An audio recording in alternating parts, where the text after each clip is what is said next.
enough. Now, there's two schools of thoughts here. There are many experts that are saying that OPEC is just being greedy and they're trying to make money off the back of the Western world, while other people are saying that they just don't have the ability to do more than that at the moment.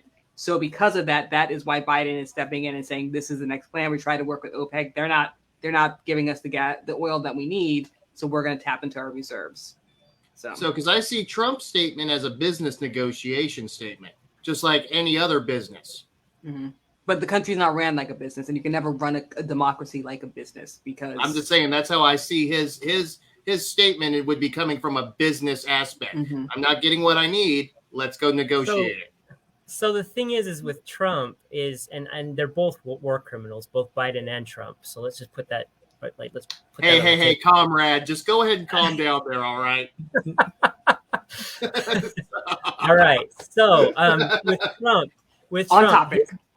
His business dealings were with Saudi Arabia, and he basically that was one of the first things that he did is that he went to Saudi Arabia and he basically expanded the Yemenis war, where Saudi Arabia is using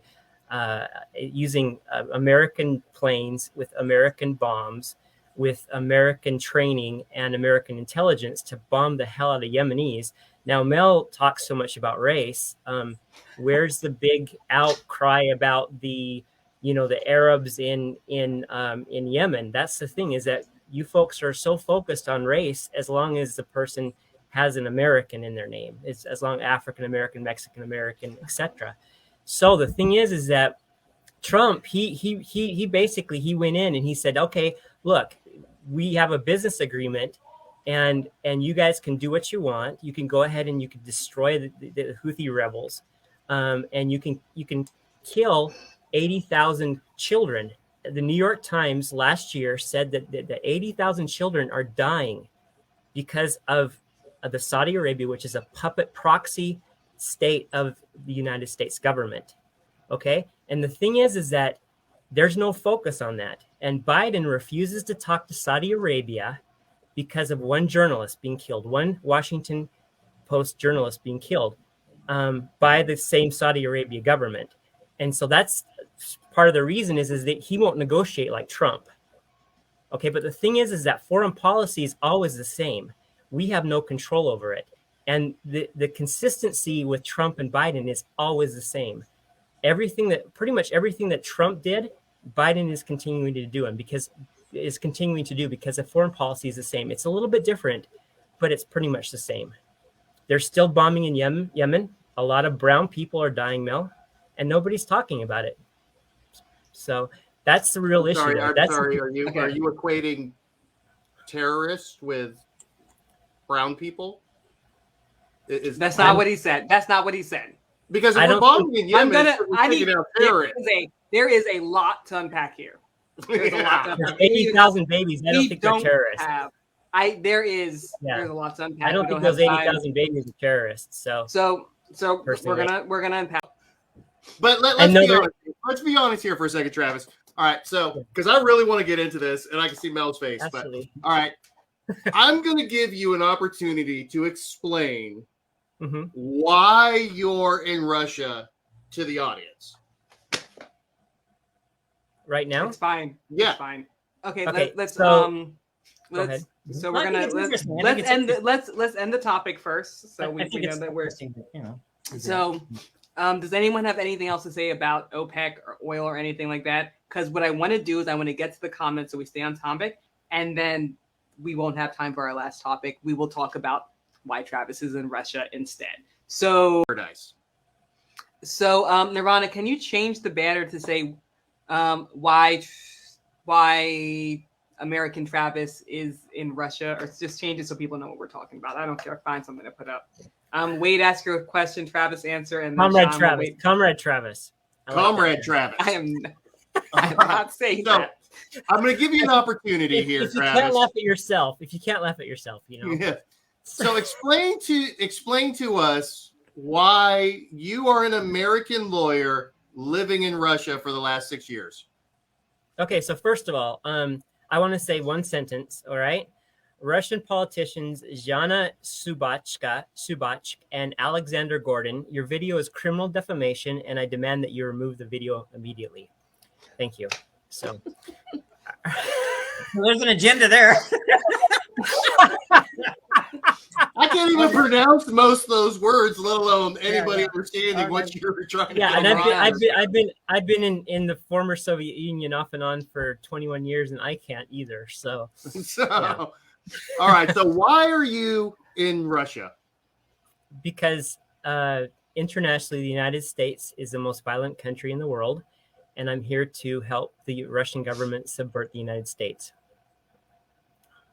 Are you saying you're an agent? You're an agent? Please be very careful with the language we use on this show. Yeah. We're all already on the KGB list just by him being here. Please. Or I'm sorry, the FSB. They already got our phones tapped, all right? Yes, we all know that. However, can we please be very careful with the language that we use tonight? Use your big brother wisely. So yes.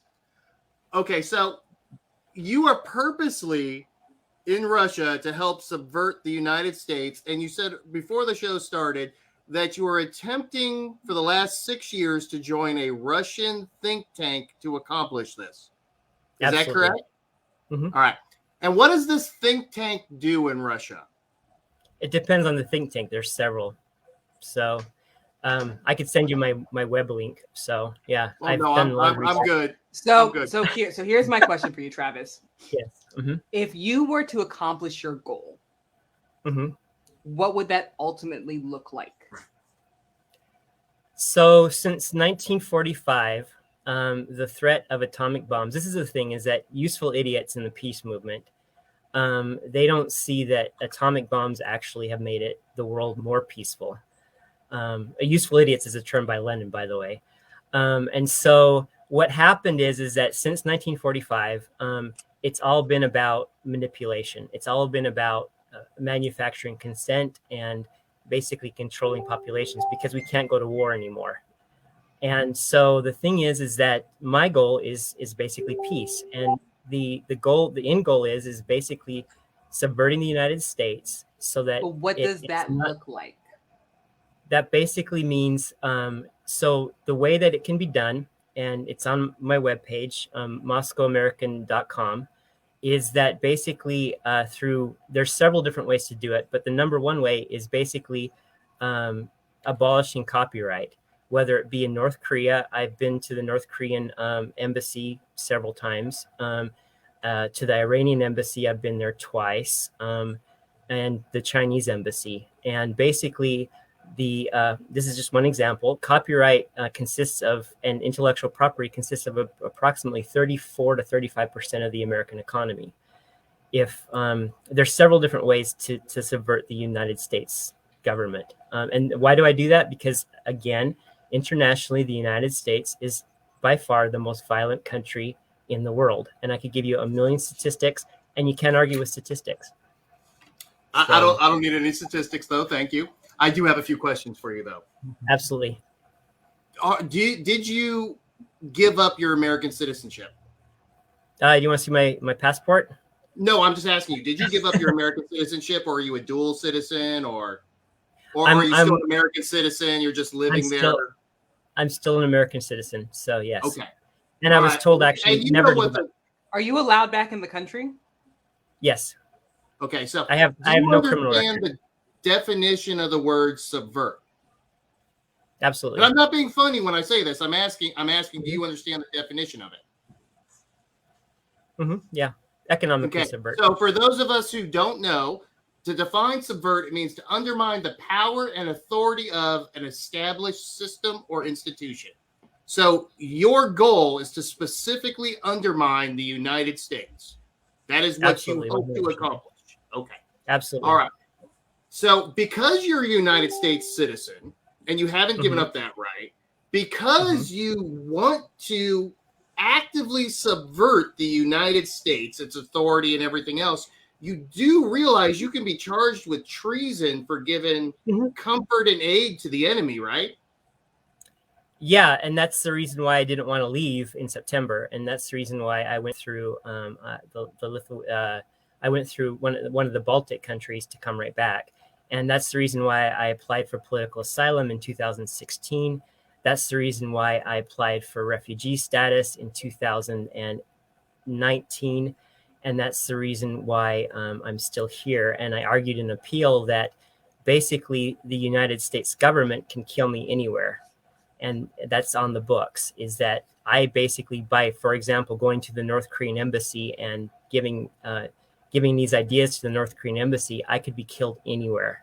And the safest place for me is Russia, North Korea, and China right now. And you truly believe that Russia is a much more freer country and state than the United States of America?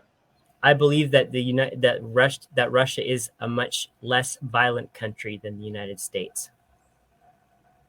100%. Okay, so and then I got one last question. No. We're done. Wait, we're done. We're done. I mean, we're not done because because we'll literally you can be tried with treason. Yes. Yep. So I just want to make one point.